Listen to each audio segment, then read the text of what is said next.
So I want to thank Julie Waste for her amazing efforts today. We're now closing. We have 2 more events left in the day, and I'm delighted to introduce our afternoon keynote, Juliana Trammell, and she is going to be talking on social media as a platform to advance public discourse.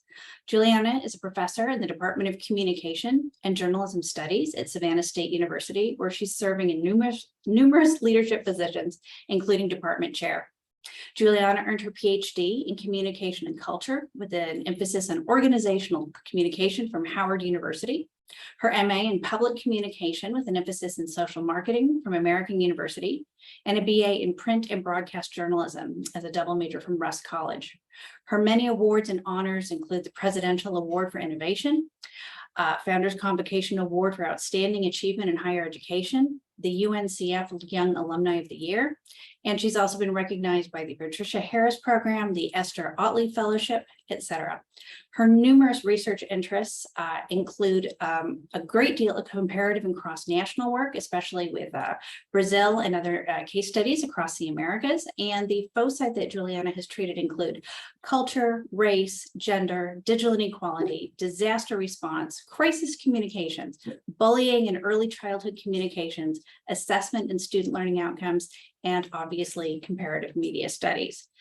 Juliana has served the field at large extensively, including for many years on the Brazil-US Colloquium of Communication Studies.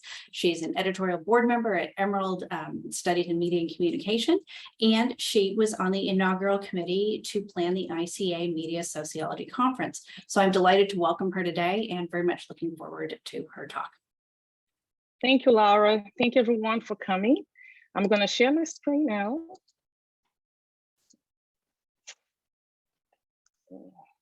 All right. Okay. So as Laura mentioned, thank you, Laura, for the introduction.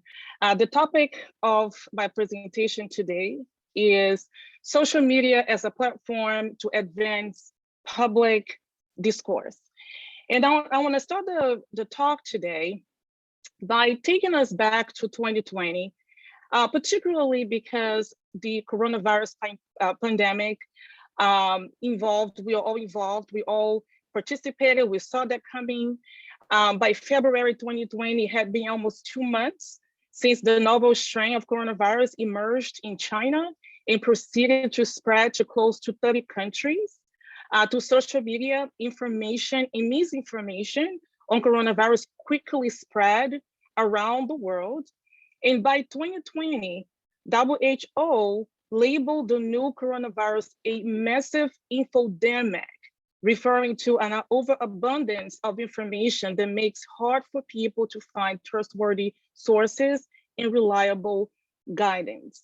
So I couldn't think of a better example to kind of ground our conversation today than to look back on how the public discourse or how dialogues emerged and were shared during the coronavirus pandemic.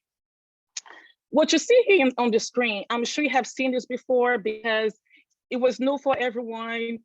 If you are like me, I looked at this map almost every day. At first we saw some dots in Asia, and the dots moved to Europe.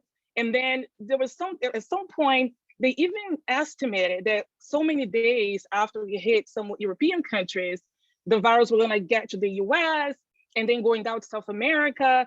And by March 20th, we saw the entire globe basically touched by the virus.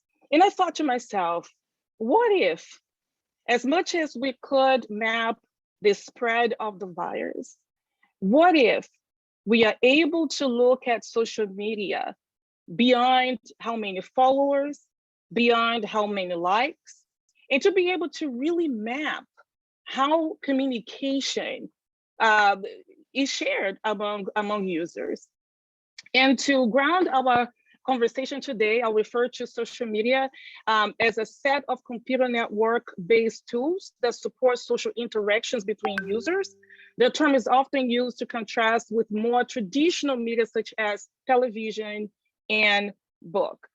And I want to take a look and take you to TikTok for a minute. because TikTok also emerged during the coronavirus. And I understand there are some disputes whether TikTok is actually social media or entertainment. Some argue that TikTok is more entertainment. The focus is creating content to create revenue. But the amount of engagement in how communication was used during the pandemic with TikTok, it's fascinating. For example, we saw Christian talk, we saw Alzheimer's talk, cancer talk, race talk, travel talk. Everybody was getting on TikTok and embracing and engaging in some kind of dialogue. So even if some argue that TikTok is entertainment, for the purpose of the discussion today, I want to focus on the amount of dialogue and the infrastructure that TikTok provided for people to share information. And I want to play a short clip for you before I continue.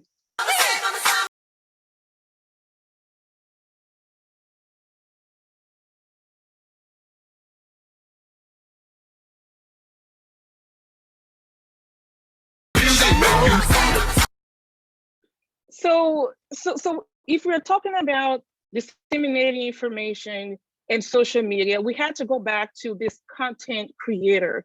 And it's fascinating to see how there is this fight and this urge to create and put things out there.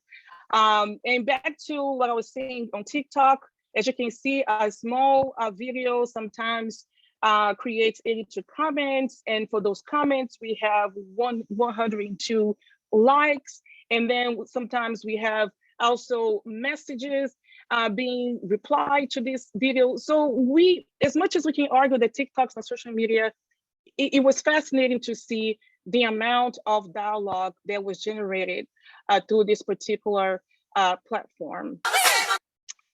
And the influencer, I just came back from Brazil, and every time I opened the newspaper, there was these influencers, and also in several publications, there was this fascination of the creation of this new title, someone that's capable to influence one another.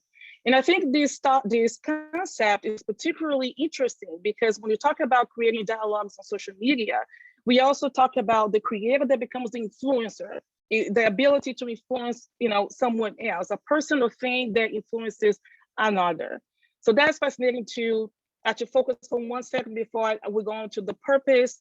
And based on some consensus, influencers today are celebrities, the macro influencers with 100,000 followers, the micro employees, customers, brand fans, people getting out there, they are creating content, they are fostering dialogue, and they are calling them the influencer. The concept of influencers has been largely driven by the number of followers, likes, and the shares that they have. So the online world has provided a new arena in which coalitions emerge in political discourse online. Twitter specifically has emerged as an important platform with the potential to allow for exchange of views between elites and marginalized communities in a public space. And as I merge more to give you more specific examples, I want to focus on Twitter, not necessarily TikTok or Facebook or Instagram or YouTube, because Twitter is very unique in how the messages are constructed and shared. In Facebook, there is a strong sense of, especially if you are a friend of someone, you are a friend of someone and someone is your friend. So is that the notion of reciprocity is almost like established on Facebook. Of course, there is the page and the groups, they are less reciprocity that happens, but with Twitter, on the other hand, I think it's fascinating to focus on Twitter as far as a platform for social discourse on social media, because with Twitter, I can post a message, you can choose to like the message or retweet the message, but we don't have to become friends. So it gives the opportunity for internet users to create content. The content is shared, but there is no obligation to create that relationship. So you can disseminate the information, we can infuse into the public discourse of Twitter, but without the obligation to reply back or be a friend back. And the other factor is that Facebook, Instagram, they have controlled how we can even collect data. I started studying social media analysis, social media network analysis back in 14, 15. And back then, I was able to, I used to go into Facebook and collect data and be able to share, but now it's closed. You know, the privacy settings have changed and we can no longer study Facebook or study Instagram beyond just how many likes, how many followers. But what I'm really interested is to look at beyond how many. I want to understand the exact infrastructure of how social media information is created. How does information flow? It goes here first, it goes there first. How does it become popular?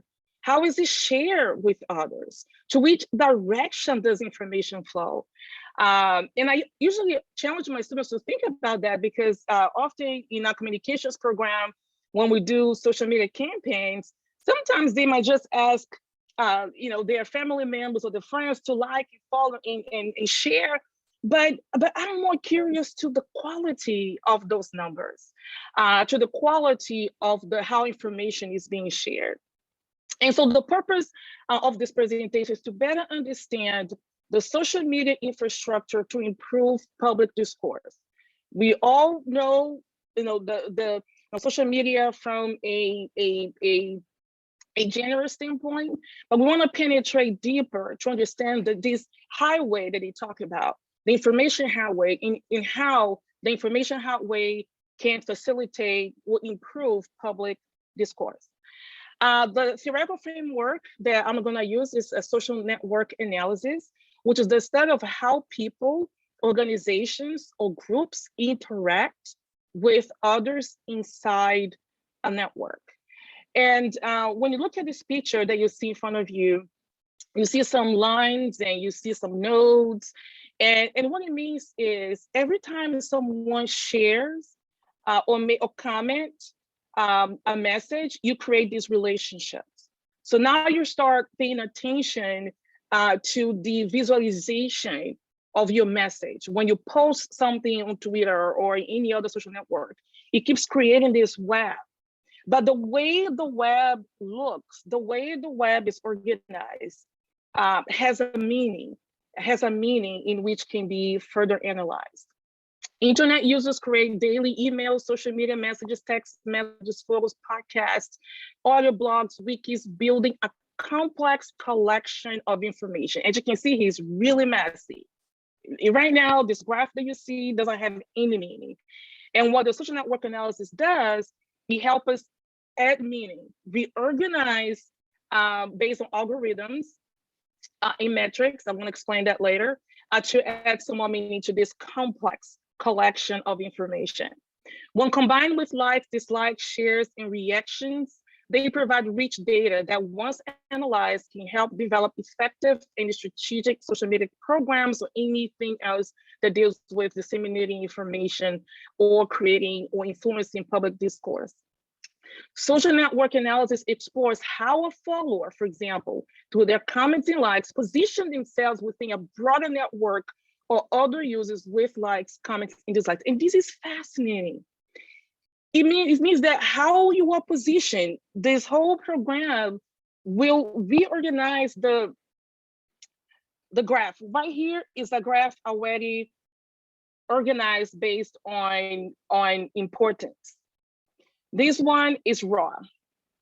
But what this last bullet point says that when you reorganize the graph based on metrics, algorithm, where you lay on the graph is important, which means that not all likes are created equal.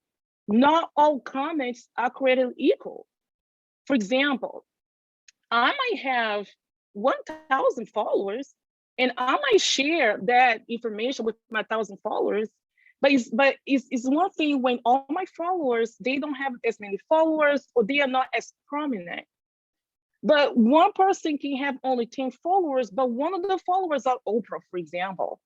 So so this particular framework asks the question how close you are to the most important person. Um, that important person that follows within the graph, if that person is a bridge to someone else. So when you look at a graph like this, it says that the most important people will naturally be at the center, or they'll be bridge. For example, if you look at anyone that's standing here, they become bridge between group 3 and group 1. So basically, this cluster of this example, you created three major clusters of people that were talking among each other or like each other content. One hashtag, for example, Omicron. And so once you organize these charts based on the algorithm, it created 3 clusters of information. It's fascinating because sometimes when you only see the numbers, you don't see the distance between those comments. You don't see the relationships. And with the graphs will show that, for example, there was very little interaction between group 1 and group 3, but everybody was talking with people in group 2. And so this is what this particular social network analysis allows us to do. Social network analysis and visualization can help identify key influencers and contributors of an online community or a fan page, help identify communication gaps and disconnections within a chain of stakeholders, help identify how people gather around a common interest, help identify network members that can transfer information to the fastest and shortest path during crisis and more. Like, for example, right now, if we are building a network of this particular group, Laura, it's going to be a very important person. And most likely she will be at the center of the network because she can get in touch with me and with everybody else in this room. I might be a little distant from, at the margins of the graph because I might not have contact with you all. Or I might have contact with Julie West, but the distance between me and Julie and Laura and Julie are shorter. It's shorter than me and Julie. And the graph will show the discrepancies of how fast information is spreading or how fast information is being disseminated from point A to point B. Help identify voices that are marginalized or influential. So if they actually are more here, for example, this right here, this person here, they have no relationship with anyone, in the other parts of the graph. The method, how we get there, I use a program called Node Excel. How many of you have heard of Node Excel? Anyone? I know Laura has. Okay, Julie too. An open source network discovery and exploration developed by the Social Media Research Foundation. Fascinating work. And the sample can be collected with hashtags or users or keywords. So you can basically collect data around any of these things, whether it's a hashtag of your interest or a user, who is around Joe Biden, for example. You can study the network around celebrities, politicians, or issues with keywords or hashtags. And it's measured with algorithms and metrics. So let's get into some examples of how I've used Node Excel to further understand the infrastructure of social media discourse. Here, what you see is the mapping Omicron. And I was curious to understand what is the unique architecture of Omicron, hashtag Omicron information dissemination. And so I found that most of the Omicron discussions of this sample was situated in clusters, which is always, because we think that all the likes are all together, but no, they are actually in clicks. There's a click here and there's a click here, and sometimes the clicks talk and sometimes the clicks don't even talk at all. Like G1 and G10, there's no connection, but sometimes you see a line from G1 going all the way to G8. It's just, fascinating. So right here, it was reorganized based on key influencers by B20's centrality algorithm. And Node Excel will give you a set of 6 or 7 algorithms. You can choose the one that fits best your research question. In this particular study, I was looking for the influencers, those that were sharing information. It was bringing the conversation together in each of these clusters. Clusters with key influencers.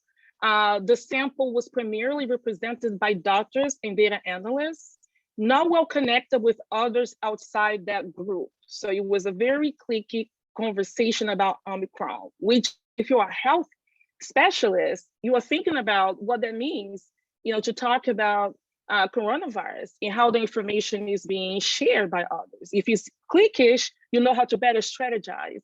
Instead of assuming that a national messaging will, one size fits all, what this graph shows us that it might be better to use the two-step flow of information, where you get with the local pastor, you get with the local politician, you go somebody that might be influential, and they share the information in that cluster. But that's what this type of information can help you decide. And interesting too, the sharing of content happened with URL dependency, meaning that when they were sharing content, they were using URL from media or traditional media and things like that. And so in the earlier stage of my Omicron study, I was trying to map the information geographically, just like how coronavirus, moved from east, west. I was trying to see how Omicron was moving in Latin America. There was actually a talk I gave in ICA a couple of months ago. And so these were some of how I was able to break down in Spanish in Mexico, but it was not well structured. So since then, I was able to, with the help of the Social Media Research Foundation, be able to map geographically where the hashtag Omicron was being used. And this is how deep you can go in terms of even mapping geographically how your hashtag is moving. And I mention hashtags because I don't speak so much on this presentation, but the hashtag is a very powerful way to connect conversations, right? Because if you hashtag, means that you can find other messages that are mentioning that particular keyword. And that's why I always focus on hashtag, because thinking of discourse, hashtag definitely facilitates that. But when I was able to get to this level of mapping, I think is a game changer, because you start now really using geotag and to see how your discourse is being reinforced or shared on social media. It's some of the network that I was telling you about. So in group 1, it was being driven by a data analyst, academic. Group 4, which is right here, it was a doctor. And every time I look at a graph like this, the people that fall at the center of the charts, they are the most important people. Look at G4. It's almost like G4, the members don't talk to each other. They just talk to that doctor. Now, if you look at, for example, look at G9. We have one group here. We have one group here, and one person was actually 2. They were more like a bridge. If you cut here, you lost that dissemination from one side of group 9 to the other side of group 9. And so Node Excel allows us to really actually see who was in each group and how to rank the players based on at least 6 different algorithms. I usually use the B20 centrality because it's who is the most influential in terms of communication, reciprocity in that particular network. You see another example, Say Her Name movement, which was a response to police violence against Black women. It was created to ensure that Black women's stories were integrated into demands for justice, policy response, and media representations of the victims. And this data was collected in a couple of years ago, 2015 also. And by the way, with Node Excel, it's always best to collect the data as the events occur, because the volume of messages on Twitter, for example, are so massive that the system cannot backtrack. So every time you hear something important that you want to study, you have to capture, and you can use it at a later time, because Twitter can never go back to 2010 unless it's a topic that is not well shared. And here with this particular network, we see it was a lot of talk within group 1, and then we have some more talk in group 2, some connection between group 1 and group 2. And when you look at the bottom here, the bottom right, these are actually people that were talking by themselves. You know, the way I like to design, because you can change the settings of your map. I always ask Node Excel to put all the people that were talking to themselves. Basically, they were putting messages on Twitter, but there was very little like, very little, retweet. We call it self loop, right? You talk to yourself, they'll be all grouped together at the bottom. And to dig deeper, this particular network, it was also organized in cliques, in clusters. Group 1, the largest group, was led by this user called Black Girl Magic.